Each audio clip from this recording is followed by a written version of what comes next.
Hi. You must be Elsa. Yes. Nice to meet you. Okay. Okay. Let's take a moment to slow down and get still. And perhaps even to find the heart, if you're really ambitious.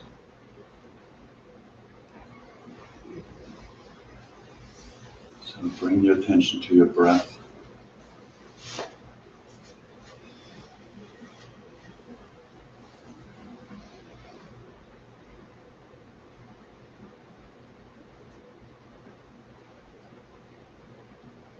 Notice how the breath moves effortlessly, how you're being breathed.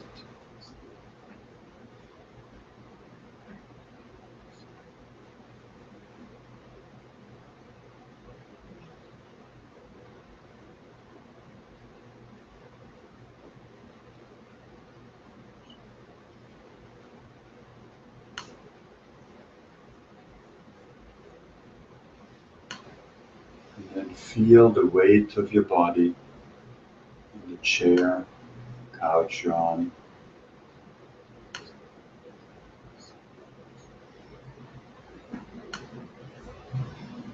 The weight of your feet on the floor.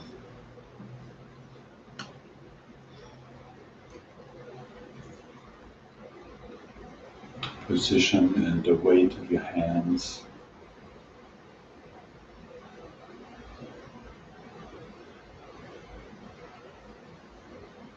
Notice how the head balances on your spine.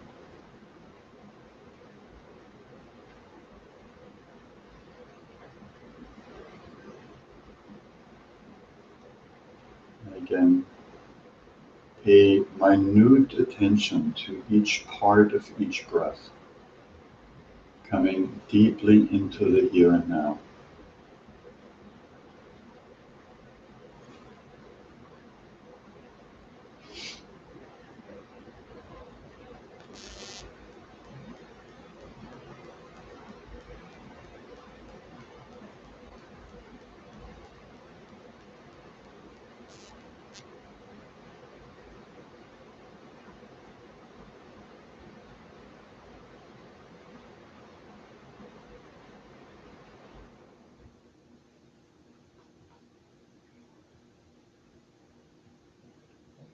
It is stillness that allows us to leave behind our hypnosis with the outer world and get in touch with ourselves, the inner reality, and ultimately the spiritual heart, the presence of the self, of the inner guru, of the supreme in us. So bring your attention to the very core of the chest and imagine there in your innermost being a brilliant point of light that radiates out.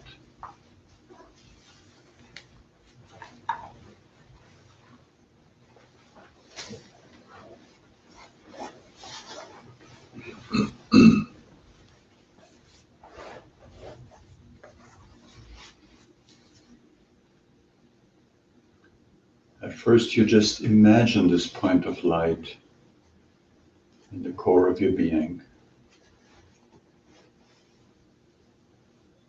And with time and practice, it becomes an intuitive, very real experience. But we begin by just imagining.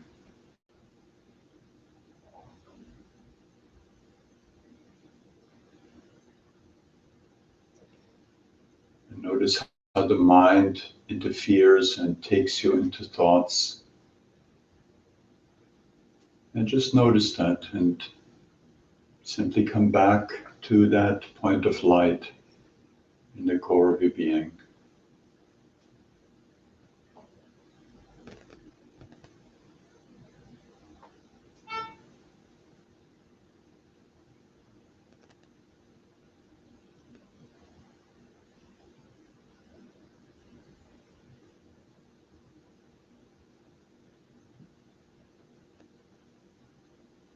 then imagine that this point of light grows in size, becomes more noticeable, more powerful. It becomes like a small sun in the middle of your chest.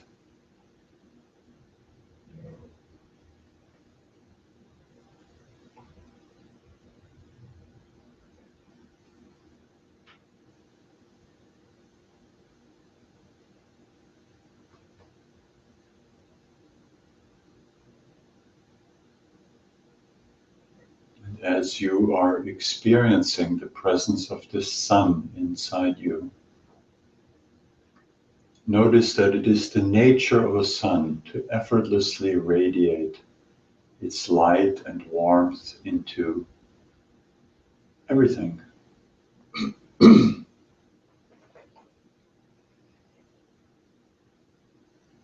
So sense that effulgence,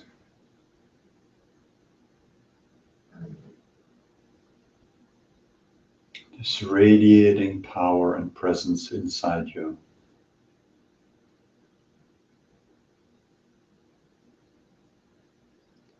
Be that sun.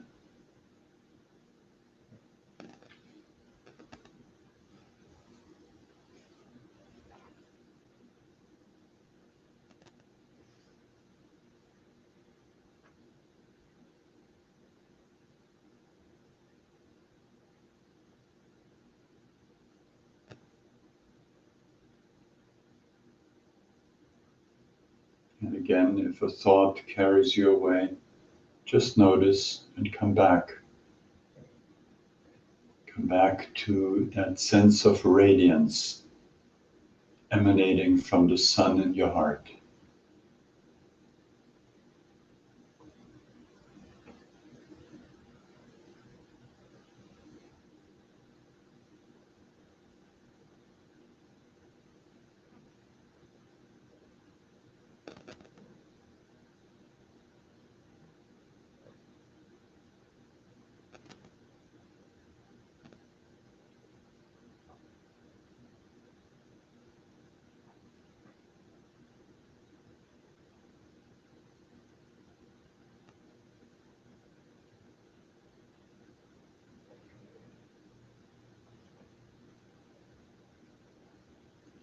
And as this sun radiates in the center of your being, you can receive its warmth, its uncaused joy, and its light.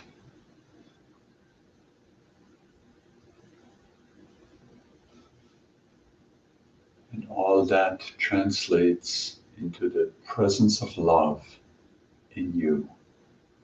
Pure, unconditional love for no reason other than this love is your true nature.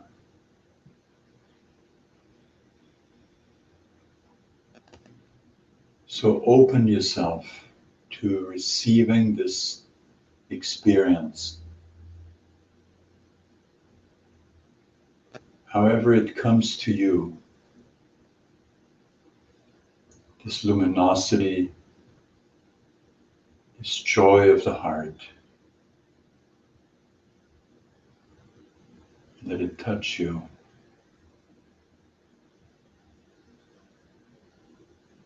Let it heal what needs to be healed.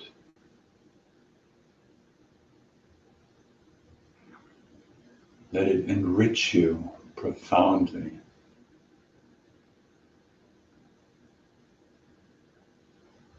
Let it free you of even the last vestiges of fear.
Settle into that heart.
When you know that you are the origin and the receiver of love,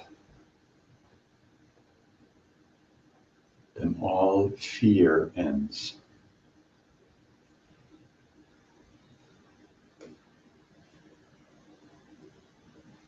But this knowing is an experience, not a thought.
So take a deep breath in, out, in again.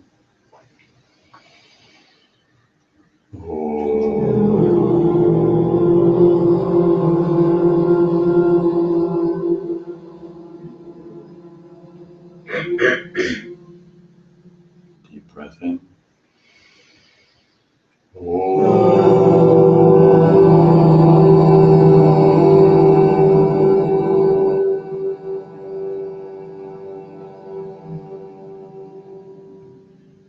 And one more time.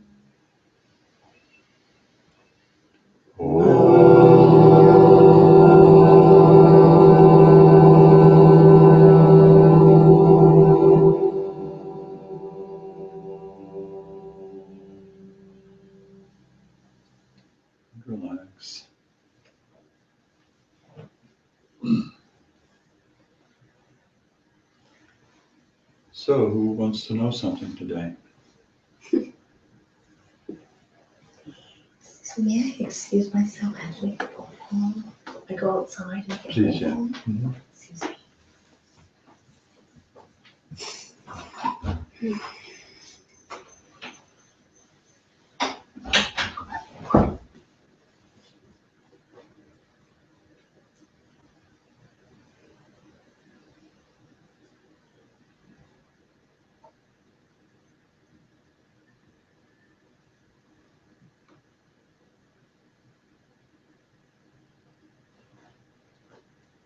Very nice. What do you, my question is, when you have a lot of external things that are very personal to you, all happening at the same time, Mhm. where you're being hit simultaneously with external things that are very personal, family related, but multiple. Mhm. So you're kind of going left and right, and you're trying to also come back and focus on yourself to make put your energy into yourself so you can be okay.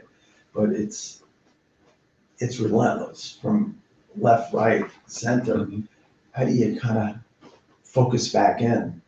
Because it's, Well, you the can do it, but question, it keeps the coming. question I would ask first is, what is it that pulls you out of your center?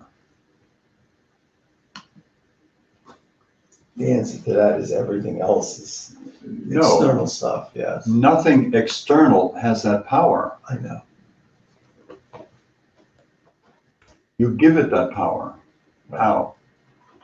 By feeding energy to it. See, with everything that's going on in your life, you here, and throughout it we're in here, Yes. and at the end you're in here. Yes. But not your mind.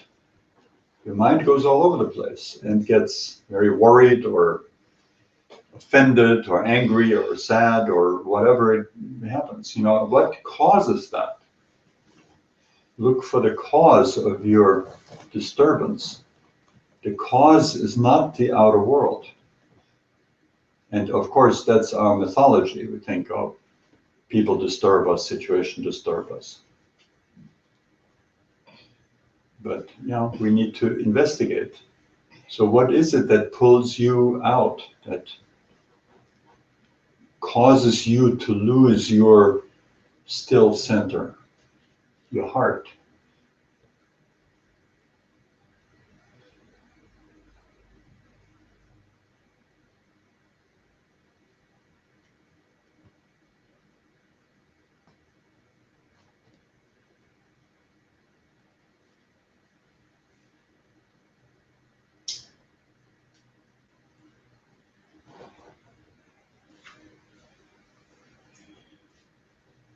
It doesn't have to. I don't have to be distracted. Well, you are distracted, right? No, you don't have to be distracted, but that's where we're aiming. So what we need to know is, what is it, not that distracts you, but that allows you or that causes you to be distracted. We know what distracts you, we say on the outer events, right? Family trouble or whatever, right? But like we said, from the beginning, you were in here, your center does not move. You move out of the center. Right. What causes that? Losing focus on yourself and your heart. Losing focus on the self. Why? Why do I lose focus on myself? Because I allow everything else to do that, and I don't concentrate on myself first. Yeah, so that would bring you to something like the 3 types of business, the recognition that your business, the only thing you have to take care of really is your thinking, your feelings, your behavior, and therefore your reality, right? So that takes you into your center. It disengages you from the things that derail you. It doesn't stop your caring, but because your center is caring. It's true love. But that love cannot be experienced when you lose yourself in someone else's business. And they don't like it either. It doesn't work for anyone. Although people play these games where it's expected, and then we have a relationship that is in trouble. And those are unfortunately the normal relationships in our world. So what is it that makes you lose yourself? What is that force?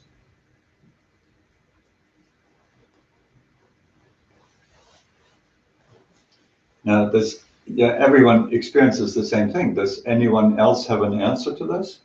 The mind, the thoughts. Yeah, that's The what we projections. notice. The mind goes out. But what is the force that makes the mind go out and lose itself? The attachment to the mind. Attachment. Mhm. That's the word, Mhm. right? Now, here is the big confusion. We consider, in our culture, we consider attachment to be love. We call it concern.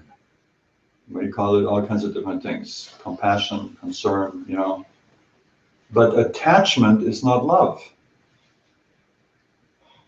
Love is not attached, ever.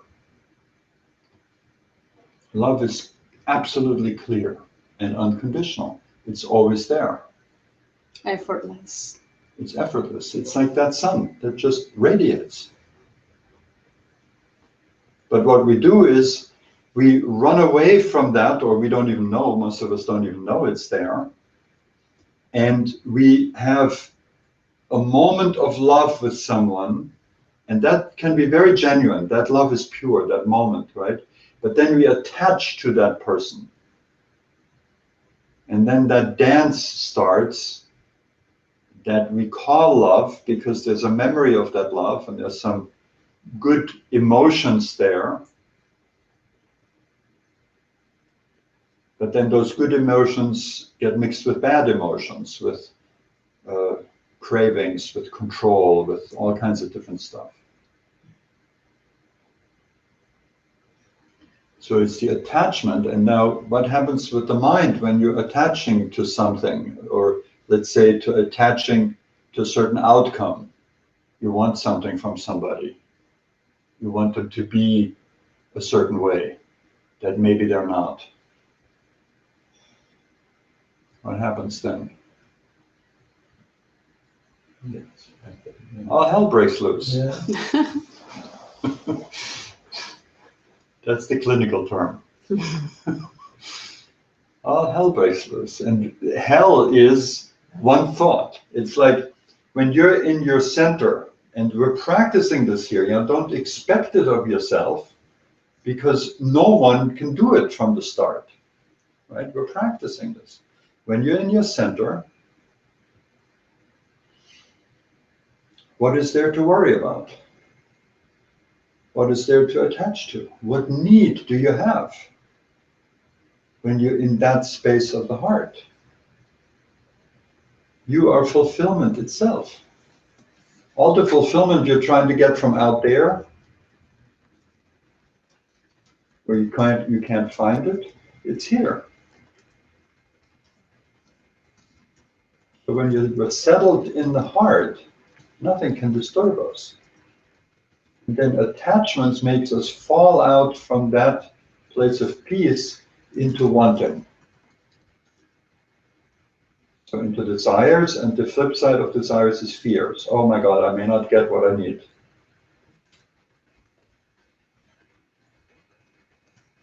It's not easy because we're all conditioned into this. So the question is, how do we find the quickest way to come here out of our different attachments and all the fears and desires that keep us out? It's even worse than that. What keeps us out is the fact that the mind is connected to the senses, and the senses always go out. It's their tendency. They go out, and we lose ourselves. We lose that source for everything that we're truly looking for. So we have certain practices. The first practice is stillness. Without stillness, you don't even know what is going on with inside of you. You're totally out of touch with yourself. The mind loses itself in our attachments. And that's hopeless. You're trying to fix something out there.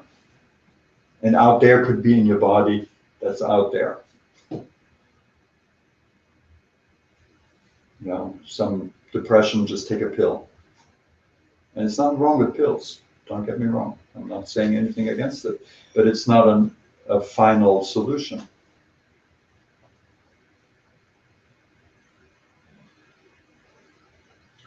But when you have, I'm talking about this spiritual heart, the Hridayam, the innermost core of our being. And for some of you, this may be a theory. Something interesting somebody says, and it gets you curious. And that's perfect. You're in the perfect place. So follow that curiosity. When there's something draws you into that heart, something calls to you, follow that. Because it's a pointing. That's all anyone outside of you can really do, is to point to something. Point to the heart. Find that heart. So follow that, get curious. Use some of the skills we use to undo our obstructions that keep us out of that. But for some of you, this may have been a direct experience. In fact, I think it's been an direct experience for everyone. But we forget, because we're not trained to notice those moments when the heart is truly opened. We're not trained to that. We're trained to pay attention to the outer world. Go out and make something of yourself out there, like you're nothing to start with.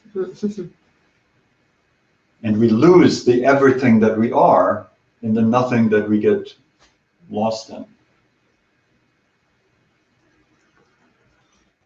But everyone has had that experience of the open heart, but we forget. And if it's forgotten, you don't really have access to it. So then it can happen again, that glimpse of absolute aliveness, of a love that you never knew would be possible. Or just a little bit of peace, some moment where the anxiety isn't there. It all suffices, because it's all points you here in a real experience. So then follow that and go deeper. And when you cultivate that, when you do your heart sourcing and the other skills, you cultivate that awareness of what is already and always your true nature, your true already free nature. Then you're enabling stronger glimpses, stronger momentary experiences of, oh, something touches you. And that in turn incites your curiosity and your desire to know more of that, to have more of that, to find the source of fulfillment, which is only here. And that's just the beginning. And you notice that the more you go into the heart, it's like dimension upon dimension opens up. And there's no one who can say that they've arrived, because even once you're a liberated being, which means you don't fall back into that suffering through attachment, through desire and fear. You're free of desire and fear. And still it opens further and further and further. The miracle of who we are is immeasurable. And we've been used to thinking of ourselves as little worms. These little people in bodies that die, that once you burn them, they weigh what, 2 pounds of ash? That's who you are? Really? But it's deeply ingrained in our minds.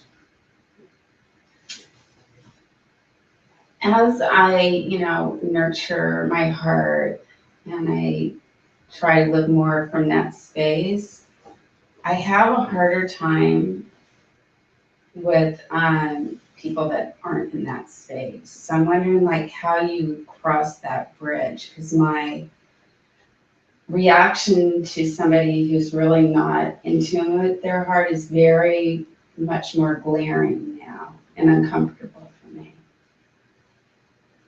So give me an example. Just in interactions with, let's say, a family member, and they're living there in that suffering, that place of suffering where they're not living from their heart. It's an angry, blame type of place. And when I'm around it, I almost get physically ill because it just is more glaring now that I know how beautiful and loving that place in the heart is. And I have a hard time staying in that soft. So if you Peaceful get place. physically ill from somebody else's state, are you in your heart? I really try to, I feel like I'm in my heart a lot of the time, but No, I'm talking about that moment when somebody else does whatever they do and you get ill from it, as you say. that reaction. Are you in your heart in that moment? No, I guess not. Okay, Yeah. so that's the training. Yeah. And the only training you have is that, or the only business you have is that. And you need them. They are there to do you a favor. Because how else would you know where you're not yet enlightened? It's their job to derail you. You nod your head, but I'd you rather don't that really they like to wouldn't. hear that. If I had my choice, Look, the thing is this. You've done a crazy thing. You fell in love and you opened your life to someone else in your family. Whether it's children or spouses or parents, doesn't matter. And they become emotionally very close. So they instinctively know where your buttons are. And you know where their buttons are. So that's the negative part, we call it negative, right? We can certainly say the difficult part of every relationship. There's no relationship that doesn't have that until it gets very mature. And it's a great blessing because you have beings in your life who serve your liberation by pointing out to you where your work is. If you didn't have them, you'd have to invent them. If you didn't have somebody that close, then, maybe you get it at work a little bit or wherever you interact with people, but you're not going to grow very fast.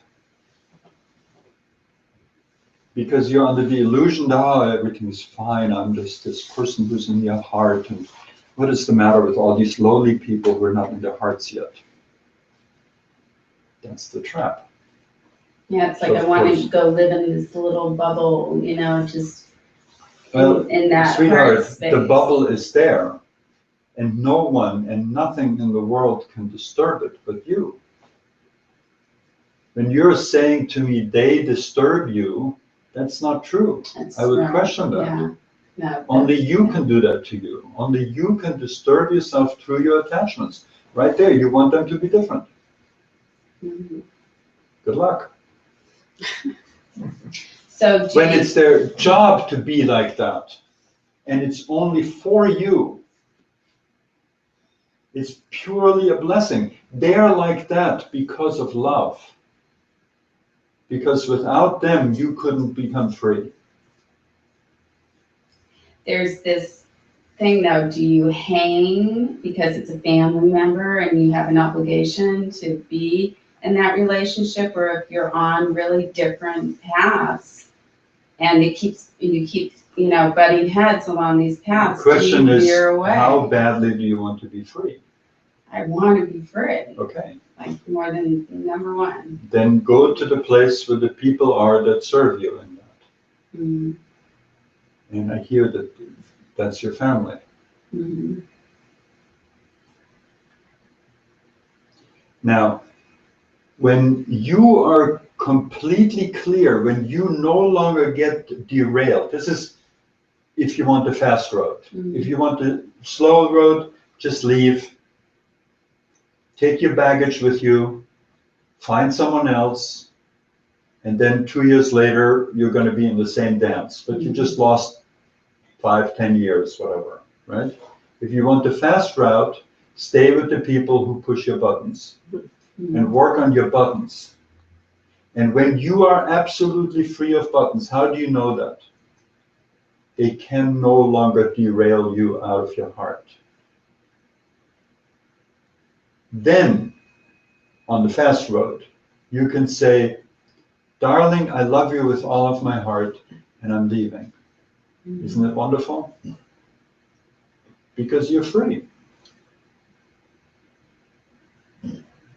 But until that moment, the fact that they're pushing your buttons, which is not even true, the fact that you're pushing your buttons about them is entirely a blessing. It is a manifestation of love. How else are you going to get free of that stuff that you complain about? How else do you actually get to live in your heart, which you now tell yourself you are? Because you've tasted it, but you're not established in it. If you were established in it, nothing could derail you.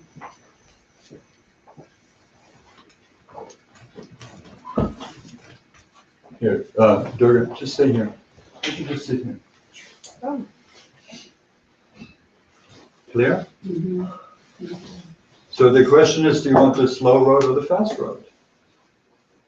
And in the fast road, you come to appreciate the people who put up with you.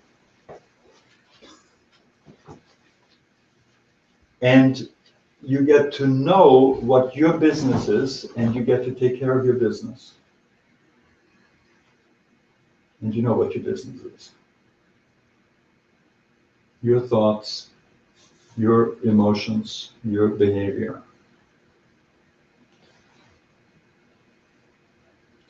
And then it turns out that you realize with all the so-called conflicts, it doesn't come from any other place than love. It's the foundation of the fabric of this world. Once your mind is clear. Before that, it looks like it's a really screwed up world, and people hurt each other all the time, and there's horrible things, and people cut heads off people, but not everything we see on the news, and that becomes our image of this world. And then, of course, we live in that world and we contribute to it. We can contribute it by our own anger, by our own fear, by our own desires, everything.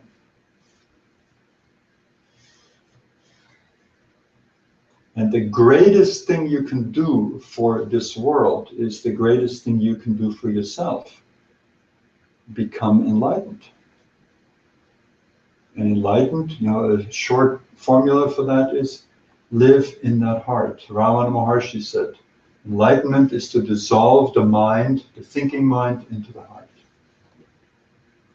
And that heart can run our lives perfectly. Perfectly, because it's absolute intelligence and all-encompassing unconditional love. That's what the heart is. And it's already fully inside of us. We've just been used to looking for it out there.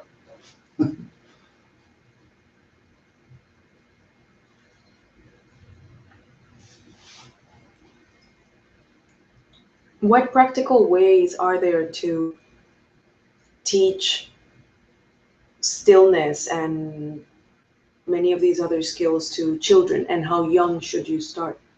Well, the best way to teach children is for you to be still.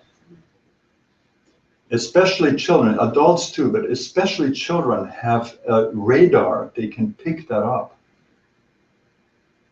And if stillness is really established in an adult, it's powerful. There's a place in India in an ashram where Ramana Maharshi used to live. That is, his particular way of teaching was through that profound stillness. And he is dead for decades. And people go into that room and walk out transformed because of the stillness that is to this day in this room. It is a tangible, powerful force. Now, children by nature have to do other things. They have to run around and play, they have a lot of energy and so on. But there are times when that moment of stillness comes. And then, of course, it's not different from you loving them. When you love a child, they become still. They come into that love, into your openness. And a merging of souls occurs, a transmission occurs from you to them. And it's a powerful strength. Now, this is what happens to all of us, first with children.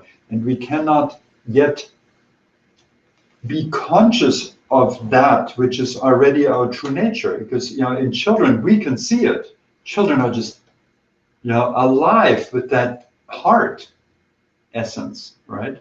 But it's just natural for them. So then they look at us and they say, oh, that's what it means to grow up. I have to become like them. Yuck. That's a really tough job. I have to become attached. I have to desire, like pretend I don't already have everything I need. I have to fear things. And then they're teaching me how to fear things. That's how we raise them. So the question is not so much how do we teach stillness to people, to children, but how do we prevent them from becoming like us?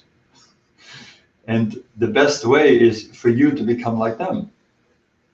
In that childlike ease and playful presence of the heart that is actually still in all its joyful movement. Make sense? And children are fantastic. They're just such teachers to us. We think we need to teach them. But they're such teachers, and when we can open to the teaching in the moment with a child, and the child can experience itself to be seen by an adult in that openness that the child naturally has, then it comes to understand that that openness is its nature. And it can rest in there a little bit,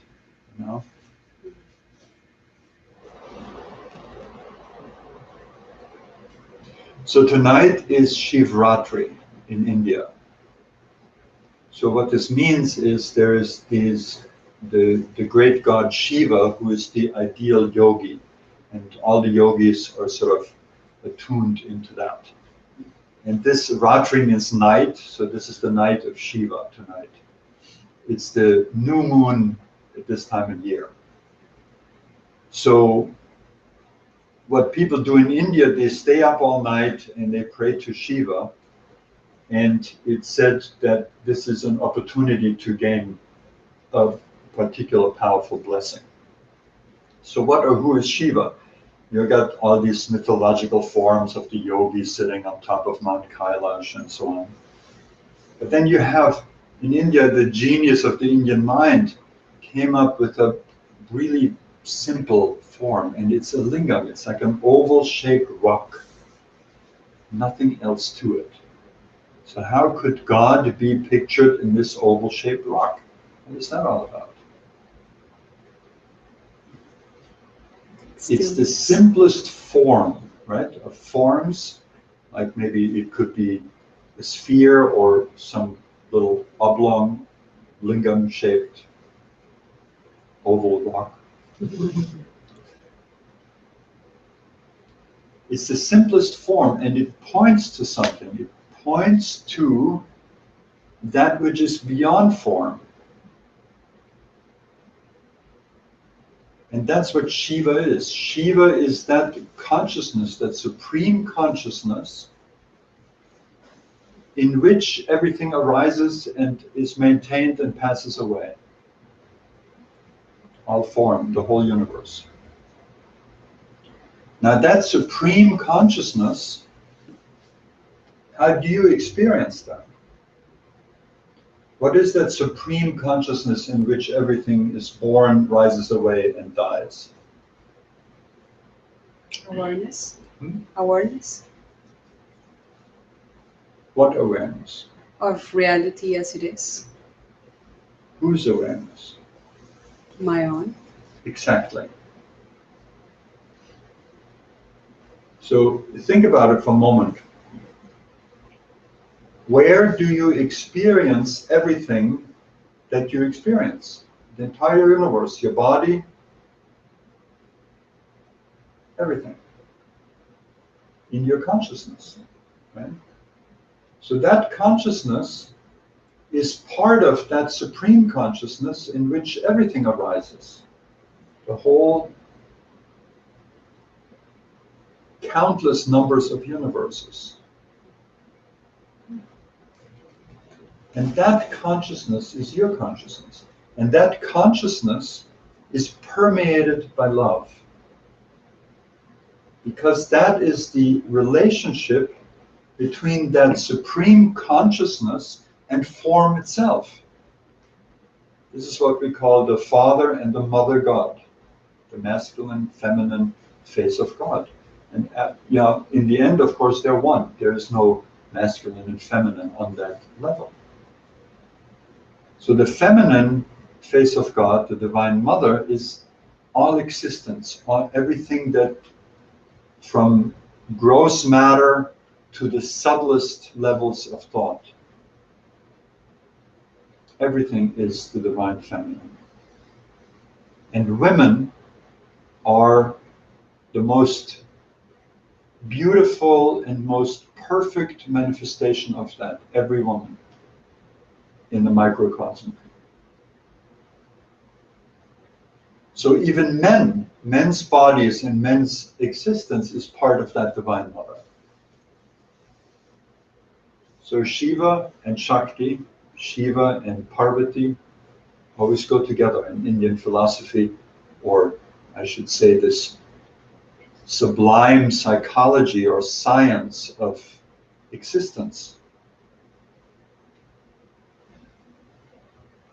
There is this formless absolute consciousness, and within that consciousness, worlds arise.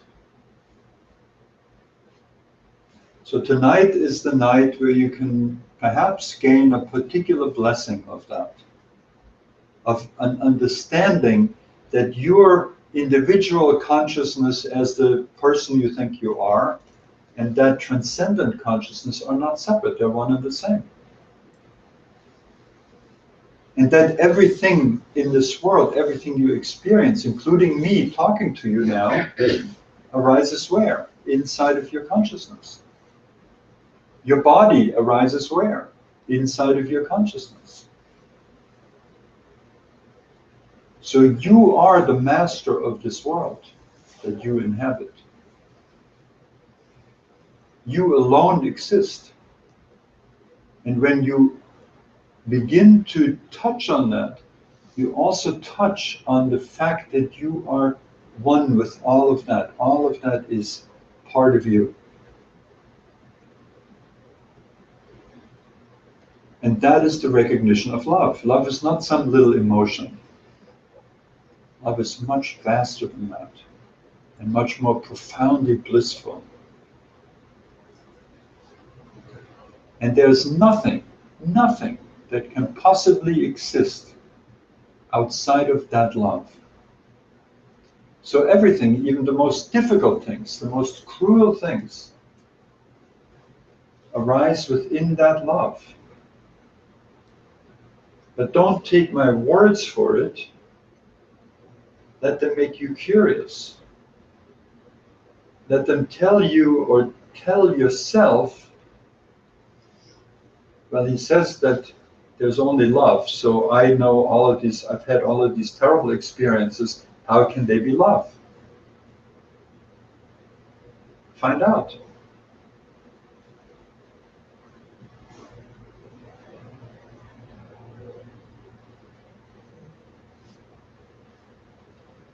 This is one of the great secrets of life. And that's a way that you can get free of even the fear of death, which is the deepest fear. Of everything that you see as disturbing or unjust or wrong or bad. You can get free of that, and it doesn't change. It stays that way in the world. But you change, and your understanding of the world changes. And you can see through even the cruelties of this world and understand that they are held within this enormous, all-encompassing love. Case in point is your story. When someone close to you pushes your buttons, if you really look at that deeply and not just react, which is our first gut level reaction, right? You don't react, you look at it deeply and say, how is this good for me? How does this serve me? Then you can find it. When we just react, well, then it's just bad and there's nothing good to it and we move on. And then we have another relationship and it happens again. And we've done that for how many uncounted lifetimes, right? So instead, stop and say, how is this? This is very uncomfortable. Don't deny that. You know, it is uncomfortable. It's maybe sounds unjust. It sounds unfair. Whatever your mind says, okay? Accept it. And then say, and how is it serving me? How is it an important and irreplaceable part of my path to God, to self-realization? And if you can find it then in your heart, that's what makes the heart powerful. You see, if you just imagine, oh, there's this space of love and everything is hunky-dory and great, you know, it's like we're just building more of an ego, a spiritual, wonderful, perfect ego, and then somebody really close to us gets the cancer diagnosis. And it all crumbles to shit. Because we haven't really found it. But if someone close to us gets the cancer diagnosis, or even us, and we are determined to see how is this good, how can I deal with sickness, old age, and death, and find through them my true nature as Buddha did. How can I find through this, not by denying, but through this, my true essence? That's what strengthens the heart, and then your love becomes real. When your love incites you to escape from something, I would not trust that. Because love has that power. It has that power to transform us. So everything that we have seen as negative and evil and bad is still that on the surface. But it has a different reality. We can see through the appearance of things into the truth of things. And that's how we can become one with everything. Because we don't become one with, the Islamic State atrocities or the concentration camps or whatever. We become one with the love behind it, and we see distortion for what it is, distortion, our own and other people's. But our own is our business. Always come back to that. Enlighten yourself, and that will enlighten your world. This is the revolution that has never happened yet. The revolution of love, the revolution of enlightenment. And it doesn't take everyone to do it. It just takes those people who are into it now. This is the special character of our time, where we have a mass of people pursuing that. And we're part of that. And through that, something can shift in the fabric of this planet where suffering is actually lessened. But as you know from your own pain body, when you're onto the pain body and you know this is what's happening, it really puts out all its reserves to maintain control. And this is what we're seeing now on the big scale on the planet. The craziness that's going on, the incredible brutality that is like rising up again. It's just making its great stand. I want to be in control. This extremely primitive mindset, this great confusion, because its time is up. But what's happening out there, we don't really know. The question is its time up inside of us? And that's the only question we have to answer, thank God.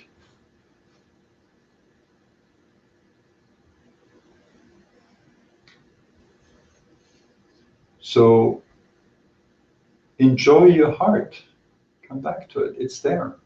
And cultivate not only the ability to imagine the heart and to actually feel this effulgence, this brilliance inside the heart, the sun inside of you, but cultivate receiving that. That's often the most important, the most difficult thing. Receiving that, because when you receive love, even from yourself, you lose control, and we don't like that. You have to kind of surrender. But how hard is it really? I use this image of the first warm day of spring. And some of you listening maybe where it's really cold, where we have it quite cushy here in Miami. But picture the first day of spring, warm and balmy and wonderful and really warm. You go into the beach and you lay down in the sun and you surrender to that warmth. That's what surrender really is like. It's just when the ego holds on to control and trying to maneuver its universe that it seems hard for us. Let's just accept and receive this warmth from the heart, just like laying on the beach and just soaking it all in until even the bone of your marrow, the marrow of your bones gets warm and rejuvenated and empowered. Okay? Thank you so much. Namaste. Thank you for joining us. Have a great week. And we're not done.